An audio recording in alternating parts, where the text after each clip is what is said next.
আজকের ঘটনা ভারতের প্রথম পারফিউম এক্সপার্ট মনিকা গুরদের। মনিকার মৃত্যু একটা রহস্য ছিল, কিন্তু পরে যখন এই রহস্যর সত্যতা সামনে আসে সবাই অবাক হয়ে যায়। মনিকার মৃত্যুর কারণ আর মৃত্যুর আগে যা যা ঘটেছিল তা সত্যি অবাক করে দেওয়ার মতো ছিল। মনিকা গুরদে মুম্বাইয়ের রিটায়ার্ড জাজ রমেশ গুরদের মেয়ে ছিল।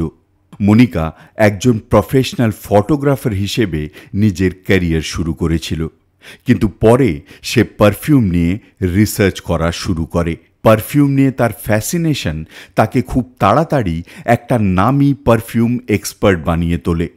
লোকেরা তাকে সুভাষের মল্লিকা বলেও ডাকা শুরু করে।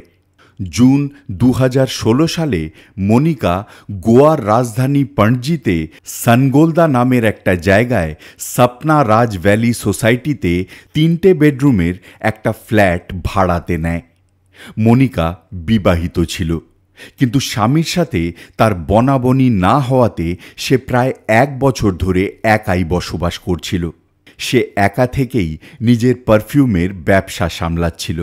তার এই অনন্য ব্যবসার কারণে সে পুরো গোয়াতে অনেক পরিচিতি পেয়েছিল, তাই বড় বড় লোকেদের সাথে তার ওঠা বসা ছিল।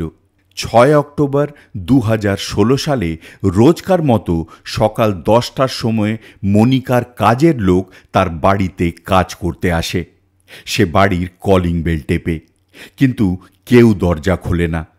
কিছুক্ষণ অপেক্ষা করে সে আবার কলিং বেল টেপে, কিন্তু এইবারও সে কোনো সাড়া পায় না। এবার সে বাড়ির দরজা পিটিয়ে ডাকাডাকি করার চেষ্টা করে, কিন্তু তাও ভেতর থেকে কেউ সাড়া দেয় না। এবার সে কিছু অঘটনের কথা চিন্তা করে ভয় পেয়ে যায়। সে মনিকার ভাই আনন্দ গুরদেকে ফোন করে পুরো ব্যাপারটা জানায়। আনন্দ গুরদে মুম্বাইতে বসবাস করত। খবর পেয়ে আনন্দ গুরদে মনিকাকে বহুবার তার মোবাইলে ফোন করে, কিন্তু মনিকা ফোন তোলে না। মনিকাকে ফোনে না পেয়ে আনন্দ মনিকার প্রতিবেশীকে ফোন করে পুরো ব্যাপারটা জানায়। সেই প্রতিবেশীর কাছেই মনিকার ফ্ল্যাটের একটা ডুপ্লিকেট চাবি দেওয়া ছিল। খবর পেয়ে মনিকার প্রতিবেশী মনিকার ফ্ল্যাটে এসে উপস্থিত হয়। সে ডুপ্লিকেট চাবি দিয়ে মনিকার ফ্ল্যাটের দরজা খুলে ঘরে প্রবেশ করে, আর ঘরে ঢোকার সাথে সাথেই সে চিৎকার করে ওঠে। সে দেখে মনিকা বিছনার ওপরে সোজা হয়ে শুয়ে আছে। তার হাত বিছনার সাথে বাঁধা রয়েছে, তার কোমরের নিচে কোনো কাপড় নেই। এই দৃশ্য দেখে সে সঙ্গে সঙ্গে পুলিশকে ফোন করে দেয়।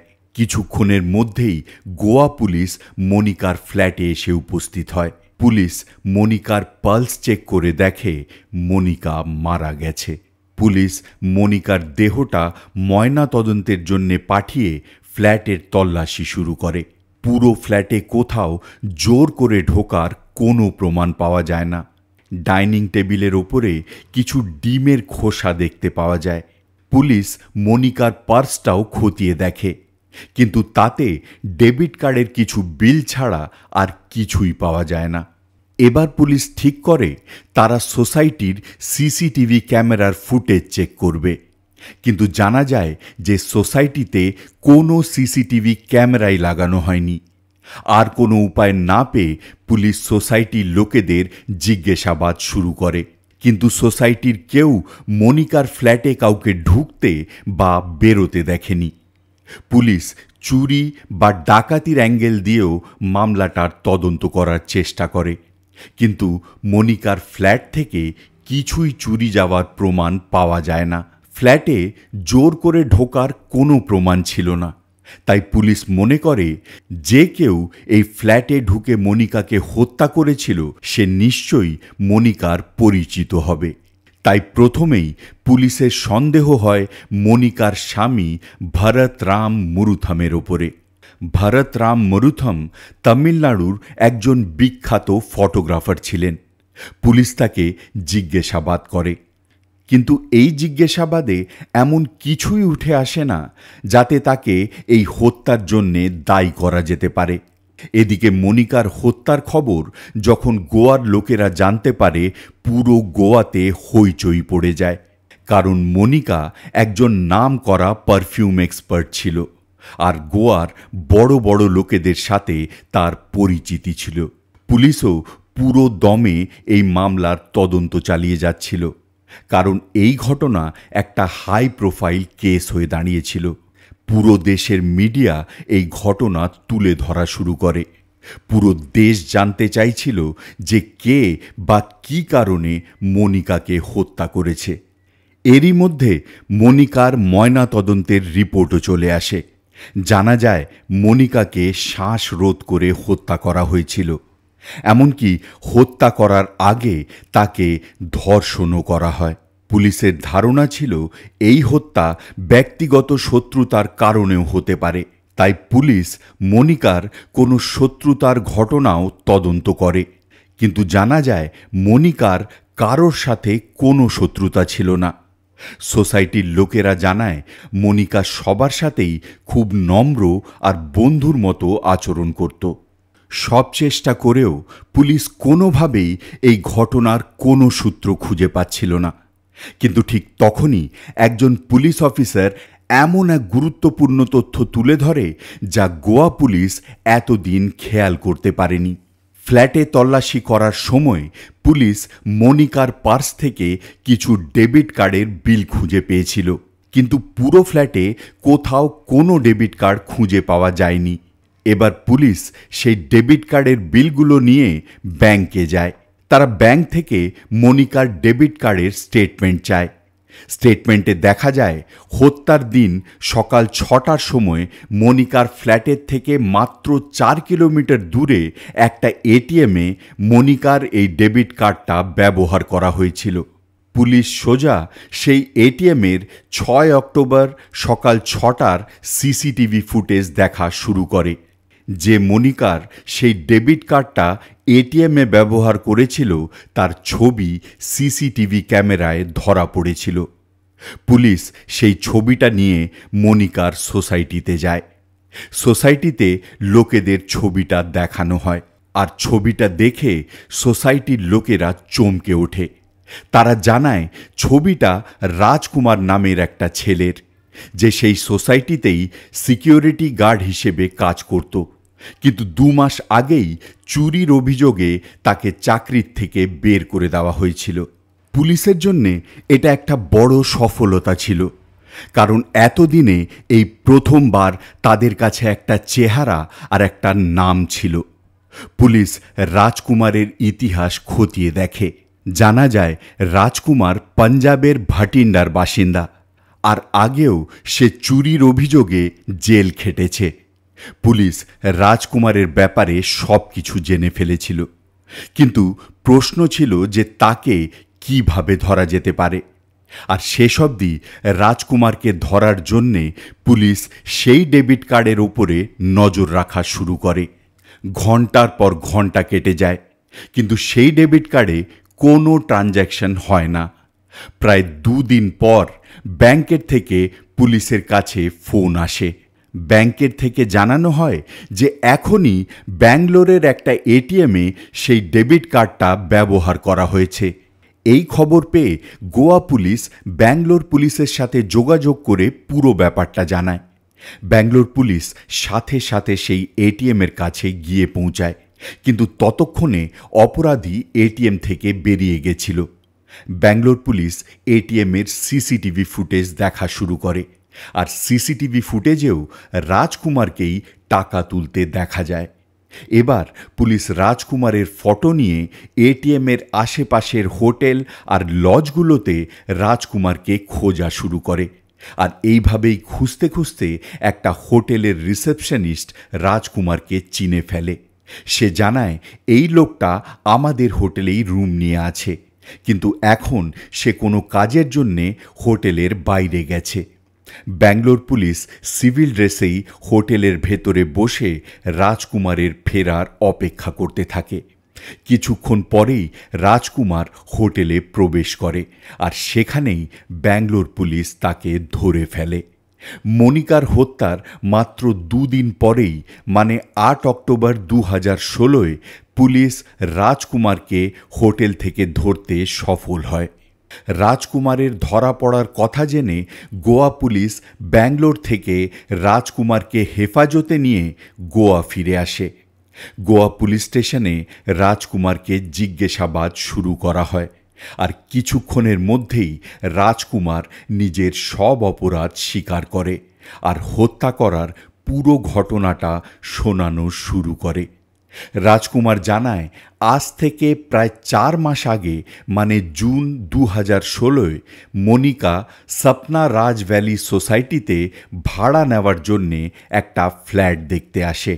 রাজকুমার তখন সেই সোসাইটিতেই সিকিউরিটি গার্ডের কাজ করত। তাই সোসাইটির ম্যানেজমেন্ট আগেই রাজকুমারকে জানিয়ে রেখেছিল যে একজন মহিলা সোসাইটিতে ফ্ল্যাট দেখতে আসবে, তাই ওনাকে যেন ফ্ল্যাটটা দেখিয়ে দেওয়া হয়। তাই রাজকুমার মনিকাকে ফ্ল্যাট দেখাতে নিয়ে যায়। ফ্ল্যাটটা দেখে মনিকার খুব পছন্দ হয়।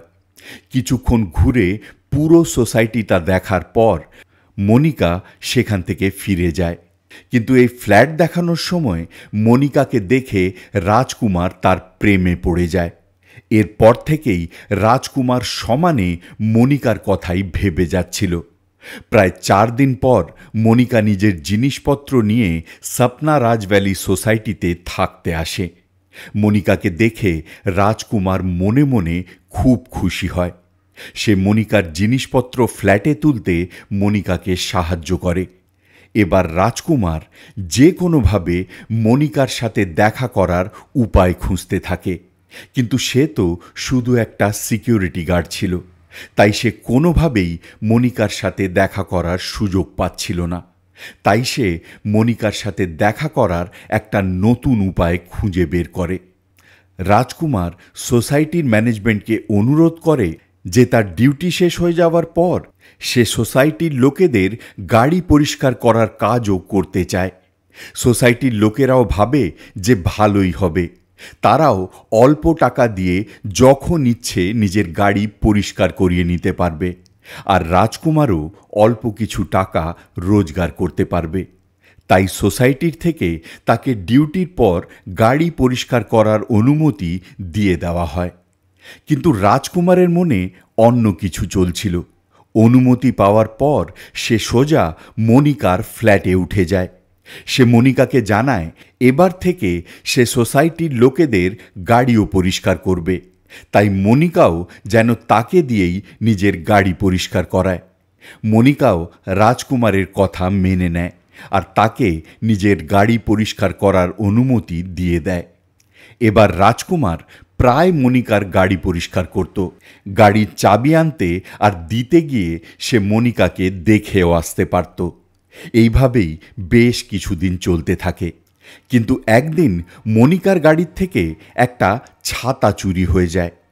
মনিকা রাজকুমারকে ডেকে ছাতাটার কথা জিজ্ঞাসা করে, কিন্তু রাজকুমার কোনো ছাতা নেওয়ার কথা অস্বীকার করে। মনিকা এই ঘটনা সোসাইটির ম্যানেজমেন্টকে জানায়। সে বলে এইভাবেই যদি লোকেদের জিনিসপত্র সোসাইটির থেকে চুরি হয় তাহলে কিছুদিনের মধ্যেই সোসাইটি বদনাম হয়ে যাবে। মনিকার অভিযোগ পেয়ে সোসাইটির ম্যানেজমেন্ট ঘটনার তদন্ত শুরু করে। খোঁজ খবর নেওয়া হয় যে মনিকার গাড়ি কে কে খুলেছিল। তাতে জানা যায় যে গাড়িটা মনিকা ছাড়া শুধুমাত্র রাজকুমারই খুলেছিল গাড়ি পরিষ্কার করার জন্যে। এরপর সোসাইটির ভেতরে রাজকুমারের ঘরের তল্লাশি নেওয়া হয়, আর সেখানেই মনিকার সেই ছাতা উদ্ধার হয়। সোসাইটিতে আগেও জিনিসপত্র চুরি হওয়ার ঘটনা ঘটেছিল, তাই রাজকুমারের ঘর থেকে এই ছাতা উদ্ধার হওয়ার পর বাকি চুরির ঘটনাগুলোর জন্যেও রাজকুমারকেই দায়ী করা হয়। এরপরেই 16 জুন 2016 রাজকুমারকে সপনা রাজ ভ্যালি সোসাইটির চাকরির থেকে বের করে দেওয়া হয়। রাজকুমার মনিকার প্রেমে পাগল ছিল, আর মনিকার জন্যেই তাকে চাকরির থেকে বের করে দেওয়া হয়েছিল। এই ঘটনা রাজকুমারের মনে মনিকার জন্যে রাগ আর ঘৃণা ভরে দেয়। এরপর রাজকুমার সোসাইটি থেকে বেরিয়ে গোয়াতেই পন্ডা এলাকায় মজুরের কাজ করা শুরু করে। এত সব কিছু ঘটে যাওয়ার পরও রাজকুমার দুবার সোসাইটির বাইরে মনিকার সাথে দেখা করে অভিযোগ ফেরত নেওয়ার অনুরোধ করে, কিন্তু মনিকা পরিষ্কার না করে দেয়। এরপর রাজকুমার কিছুদিন গোয়াতেই মজুরের কাজ করে, আর তারপর সে চেন্নাই চলে যায়। চেন্নাইতে কিছুদিন থেকে সে চলে যায় মুম্বাইতে, আর তারপর সে গিয়ে পৌঁছায় পুনেতে। এই সব জায়গায় সে ছোটো মোটো মজুরের কাজ করে নিজের জীবন চালাচ্ছিল, কিন্তু কোনো ভালো কাজ না পাওয়াতে সে 2রা অক্টোবর 2016 আবার গোয়া ফিরে আসে। কিন্তু এইবার সে গোয়া একটা উদ্দেশ্য নিয়ে এসেছিল। তার মনে মনিকার জন্যে রাগ আর ঘৃণা এখনও ভরে ছিল। গোয়া এসে 3রা অক্টোবর 2016 দুপুর 3টের সময় সে আবার সপনা রাজ ভ্যালি সোসাইটিতে গিয়ে উপস্থিত হয়। সে সোজা সোসাইটির ভেতরে ঢুকে পড়ে, কিন্তু আশ্চর্যভাবে তাকে ভেতরে ঢুকতে কেউ দেখে না। ভেতরে ঢুকে সে মনিকার ফ্ল্যাটের নিচে চলে আসে। ফ্ল্যাটের নিচে মনিকার গাড়ি ছিল না, তাই সে বুঝে যায় যে মনিকা বাড়িতে নেই। কিন্তু রাজকুমার সেখান থেকে ফিরে না গিয়ে সেখানেই বসে মনিকার অপেক্ষা করার সিদ্ধান্ত নেয়। কিন্তু সেখানেই বসে থাকলে সোসাইটির লোকেরা তাকে দেখে ফেলবে, তাই সে মনিকার বিল্ডিংয়ের ছাদে উঠে যায়। রাজকুমার বহুদিন সেই সোসাইটিতে কাজ করেছিল, তাই সে খুব ভালোভাবেই জানত যে এই বিল্ডিংয়ের ছাদে কেউ উঠবে না। সে ছাদে বসেই মনিকার ফেরার অপেক্ষা করতে থাকে, আর কিছুক্ষণ বাদে বাদেই সে ছাদ থেকে নেমে এসে মনিকার গাড়িটা দেখে যেত, যাতে মনিকা ফিরলে সে জানতে পারে। এইভাবে 3রা অক্টোবরের সারা দিনটা কেটে যায়, কিন্তু মনিকা বাড়ি ফেরে না। পরের দিন রাজকুমার ছাদেই লুকিয়ে থাকে আর বারবার এসে মনিকার গাড়িটা দেখে যায়, কিন্তু গাড়ি সেই দিনও আসে না। আর এইভাবে 4থা অক্টোবরের পুরো দিনটাও কেটে যায়। 5ই অক্টোবরও রাজকুমার ঠিক একইভাবে ছাদে বসে থাকে। আজকেও সে বারবার নিচে নেমে গাড়িটা দেখে যাচ্ছিল, কিন্তু গাড়ি এখনও ফেরেনি। টানা 2 দিন রাজকুমার ছাদেই লুকিয়ে বসেছিল। সে 2 দিন ধরে কিছুই খায়নি, এমনকি জলও না। এই 2 দিনের মধ্যে তার মনে বহুবার সেখান থেকে ফিরে যাওয়ার খেয়াল আসে, কিন্তু তাও সে খালি পেটে ছাদেই লুকিয়ে বসে থাকে, কারণ সে একটা বিশেষ উদ্দেশ্য নিয়ে সেখানে এসেছিল। 5ই অক্টোবর 2016 দুপুর 3:30টার সময় রাজকুমার আবার ছাদ থেকে নিচে নেমে মনিকার গাড়ি দেখতে আসে, আর এইবার সে গাড়িটা সেখানেই দাঁড়িয়ে থাকতে দেখে, যার মানে ছিল যে মনিকা বাড়ি ফিরেছে। এবার রাজকুমার আবার ছাদে উঠে যায় আর রাত হওয়ার অপেক্ষা করতে থাকে। সন্ধে 6:30টার সময় রাজকুমার ছাদের থেকে নিচে নেমে মনিকার ফ্ল্যাটের কলিং বেল টেপে। মনিকা দরজা খোলে। দরজা খোলার সাথে সাথেই রাজকুমার ধাক্কা দিয়ে মনিকাকে ফ্ল্যাটের ভেতরে ফেলে দেয়, আর ফ্ল্যাটের দরজা ভেতর থেকে বন্ধ করে দেয়। মনিকা কিছু বুঝে ওঠার আগেই রাজকুমার নিজের পকেট থেকে একটা ছুরি বের করে বলে, যদি চিৎকার করার চেষ্টা করো তাহলে ছুরি মেরে দেব। কিন্তু তাও মনিকা ভয়ে চিৎকার করে ওঠে। রাজকুমার হাত দিয়ে মনিকার মুখ চেপে ধরে, তারপর নানানভাবে ভয় দেখিয়ে সে মনিকাকে চুপ করায়। এতক্ষণে মনিকা ভয়ে থর থর করে কাঁপছিল। সে মনিকাকে বেডরুমে নিয়ে যায়। বেডরুমে এনে সে মনিকার হাত আর পা বিছনার সাথে বেঁধে দেয়। এবার রাজকুমার ছুরি দেখিয়ে মনিকার থেকে টাকা চায়। ভয় মনিকা রাজকুমারকে বলে, আমার পার্সে যত টাকা আছে তুমি নিয়ে নাও। কিন্তু রাজকুমার পার্সের থেকে মাত্র 4000 টাকা পায়। সে আবার ছুরি নিয়ে মনিকার দিকে তেড়ে আসে, তার আরও টাকা চাই। কিন্তু মনিকার কাছে তখন আর কোনো ক্যাশ ছিল না, তাই সে রাজকুমারকে তার ডেবিট কার্ড নিয়ে এটিএম থেকে টাকা তুলে নিতে বলে।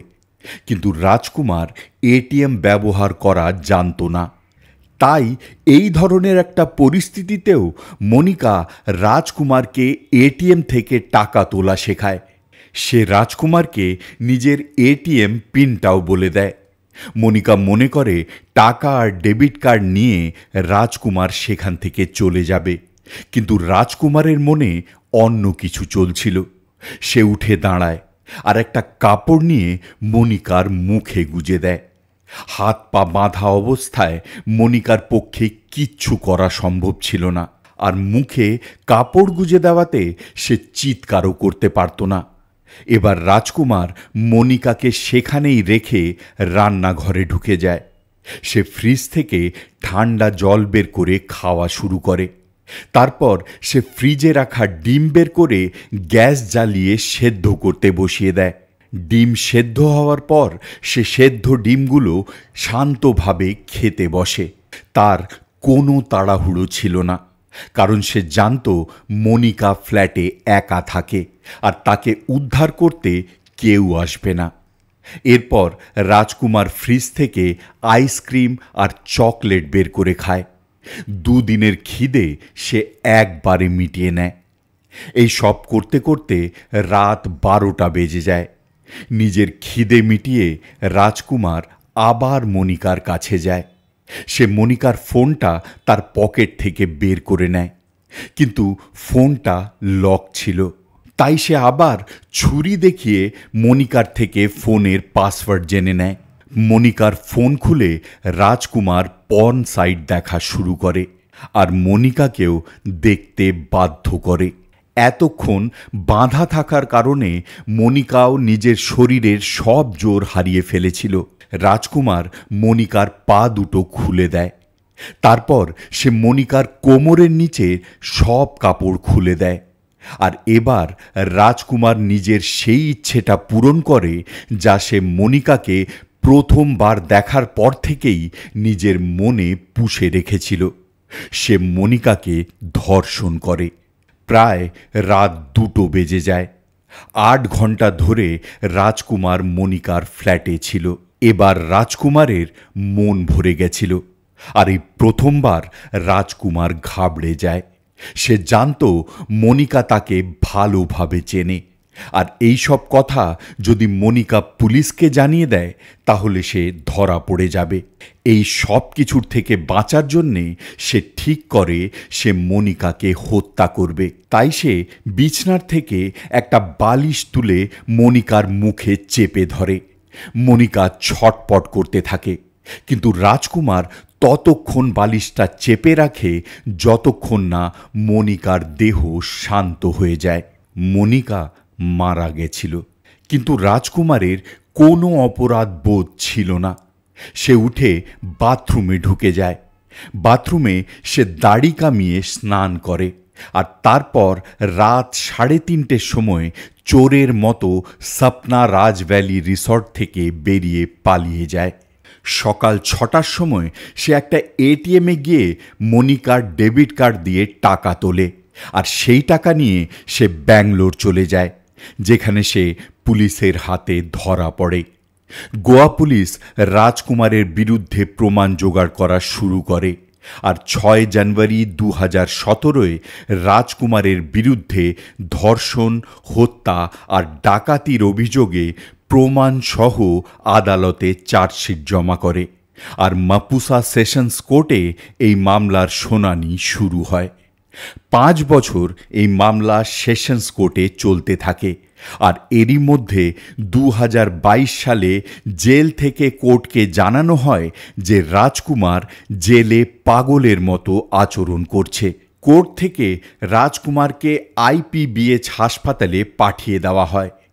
13 অক্টোবর 2022 সালে হসপিটাল কোর্টকে জানায় যে রাজকুমার এখন সুস্থ আছে, তার মামলার শুনানি শুরু করা যেতে পারে। কিন্তু 1 মাস পর মামলা শুরু করার আগেই রাজকুমার আবার পাগলের মতো আচরণ করা শুরু করে, আর তারপর থেকেই এই মামলার শুনানি থেমে যায়। রাজকুমারের আজও আইপিবিএইচ হাসপাতালেই চিকিৎসা চলছে।